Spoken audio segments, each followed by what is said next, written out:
Okay, just a few things at the top, and then happy to take your questions. So I want to begin first with the presidential transition. Yesterday, in a message to the force, Secretary Austin emphasized that the department will make a calm, orderly, and professional transition to the next commander-in-chief. Secretary Austin reiterated that the U.S. military will stand ready to carry out the policy choices of its next commander-in-chief and to obey all lawful orders from its civilian chain of command, to defend the United States, our Constitution, and the rights of all American citizens. He also reaffirmed that the U.S. military will, quote, continue to stand apart from the political arena, to stand guard over our republic with principle and professionalism, and to stand together with the valued allies and partners who deepen our security, end quote. As the transition gets underway, the Secretary has expressed his deep pride and appreciation for the department's civilian workforce and for all the brave American troops stationed at home and deployed all around the world. And just a few moments ago, Secretary Austin presided over the Southcom change of command in Florida, where he commended the brave men and women of U.S. Southern Command for defending our country with the utmost patriotism and professionalism. Alongside Chairman Brown, Secretary Austin thanked outgoing Southcom Commander General Laura Richardson for her leadership and for the work she's done to strengthen security across the Americas, and passed on leadership of U.S. Southern Command to Admiral Alvin Halsey. A video and the transcript of the Secretary and Chairman Brown's full remarks will be available on defense.gov. Switching gears, separately, earlier today, Secretary Austin spoke to Israel's Minister of Defense, Yoav Gallant. Minister Gallant has been a trusted partner and friend whose expertise and professionalism was deeply valued. The Secretary expressed his hope and expectation to have that same good partnership and working relationship with Israel's next Minister of Defense. The Secretary underscored that the U.S. commitment to Israel's security remains ironclad, as does our support for Israel's right to defend itself against aggression from Iran and its proxy groups and partners. He also emphasized that the United States remains deeply committed to de-escalation in the region through a ceasefire deal in Gaza, which would also secure the release of hostages, and a diplomatic resolution in Lebanon that allows both Israeli and Lebanese civilians to return safely to their homes on both sides of the border. In addition, the Secretary relayed the importance of taking immediate steps to address the dire humanitarian situation in Gaza. We should be having a readout shortly available on defense.gov. And finally, on behalf of the Department of Defense, I'd like to wish a happy early birthday to the U.S. Marine Corps, which will celebrate its 249th birthday on Sunday, November 10th, Semper Fi. And with that, heard it from the Marine right here himself. And with that, I'd be glad to take your questions. Tara. Hi, Sabrina. On the transition, has the Secretary or anyone in the department reached out to the Trump transition team so far, and are you expecting visits in the coming days? So in terms of outreach to the Trump transition team, we're coordinating everything right now with the White House and GSA. There's certain agreements that need to be signed and put into place before we can start that transition process. But regardless, we are committed to a professional and effective transition for the incoming administration. But for more on that, I'd have to refer you to the White House and GSA. What are the agreements that need to be signed? I don't have more information on that. I'd refer you to GSA. Okay, and then on Ukraine, the president has committed to getting the rest of the Ukraine aid out before the rest of his term. What does that mean in practical terms for y'all? Is there existing stockpile that could be sent now? What options are you looking at? So in terms of existing stockpiles, what you're seeing us continue to do is send out those presidential drawdown packages. That will continue. We still have, approximately $2 billion left in USAI as well that we can commit. So you're going to continue to see packages roll out in the coming weeks before the end of this administration. That is consistent with how we've been doing this in the past. It's something that, we've done on a pretty regular, almost weekly basis. But I'd remind you, it's not just the United States that's supporting Ukraine and that will continue to support Ukraine. Part of the UDCG, you have, over 50 countries. And on top of that, Ukraine has bicameral and bipartisan support in Congress. So, there is an administration change that's going to happen in January, but support for Ukraine remains strong. Jen. So just to follow up on that, Sabrina, I had heard the number $9 billion in aid that would be rushed over there in the next coming months. And does that mean, but there was some concern that those weapons wouldn't arrive in time before January 20th. And so is it still possible for that to be reversed or stopped? How does this work? Can you explain? So in terms of, I apologies, I'm not exactly sure where you're getting the $9 billion dollar amount from, but I'm happy to walk you through some of the numbers that I have in front of me. We have approximately $4 billion left in the previously committed PDA that the president notified Congress that he would be spending down that authority or using that authority before the end of his term, and then we have that USAI commitments or approximately $2 billion in USAI funding that we will also commit to Ukraine. When it comes to presidential drawdown packages, some things can arrive within days and weeks. Some items in those packages take longer. It does matter on what's available on our stock or on our shelves.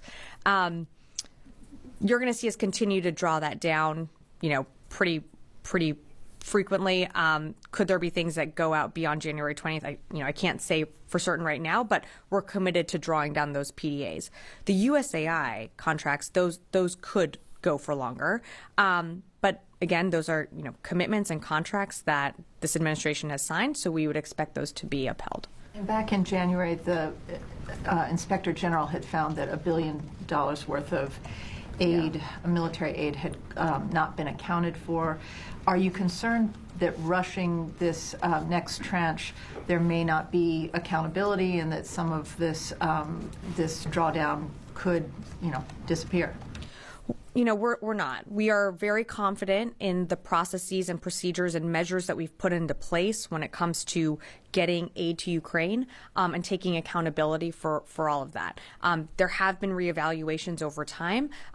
We certainly welcome the Inspector General's review of those materials, but we're confident in the transparency of that process, and we're also confident in the support that Ukraine has from this administration and from Congress that they will continue to get those, whether it's capability systems, that will continue to flow to the battlefield. Orrin.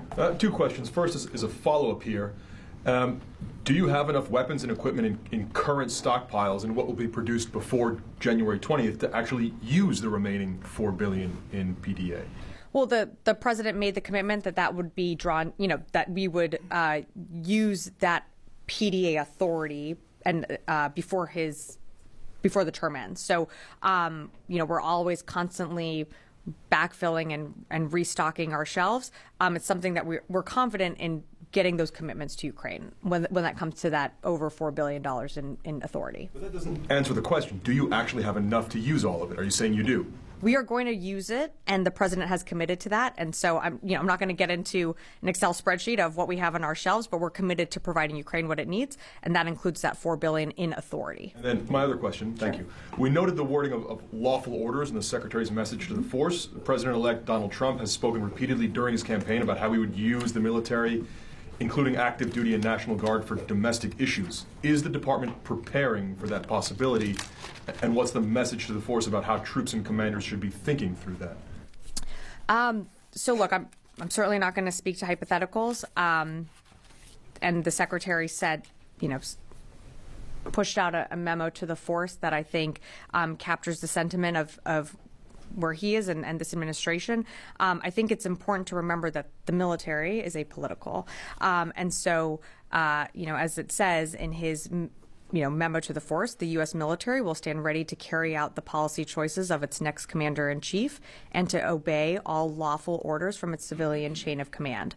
I've seen those comments. I'm just not going to go down that road of hypotheticals, but this is certainly the finest fighting force the world has ever seen that will continue to defend our country, our Constitution, and the rights of all citizens. But given the comments that are quite clearly out there, no one is preparing or thinking through further or deeper what those possibilities and what those lawful orders might look like and what they might not look like?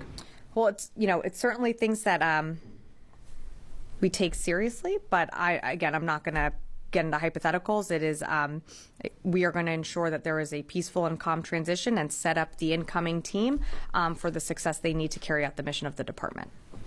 Charlie. Thank you. I just want to follow on from that.